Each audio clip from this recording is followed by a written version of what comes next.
தேவலோகத்தின் தலைவனான இந்திரன் கௌதமரின் மனைவியான அகலிகையை அடைய ஆசைப்பட்டான்.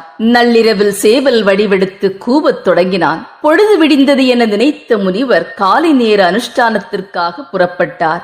இந்த சந்தர்ப்பத்தை முறையாக பயன்படுத்தினான் இந்திரன். அகலிகையை ஏமாற்றிவிட்டான். இதை அறிந்த முனிவர் இந்திரன் மீது கோபம் கொண்டு சாபம் கொடுத்தார். சாப விமோச்சனம் பெறுவதற்காக இந்திரன் பல இடங்களுக்கும் பாத யாத்திரை சென்றான்.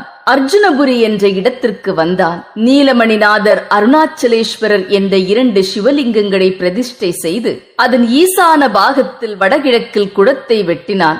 நீலமணிநாதரின் வடபுறத்தில் அம்பாளை வடக்கு வாசல் செல்வி என்ற பெயரில் நிர்மாணித்தான். ஊருக்கு வடபுறத்தில் இருப்பதால் இந்த அம்பாளை வடக்கு வாசல் செல்வி அம்மன் என்று அழைக்கிறார்கள்.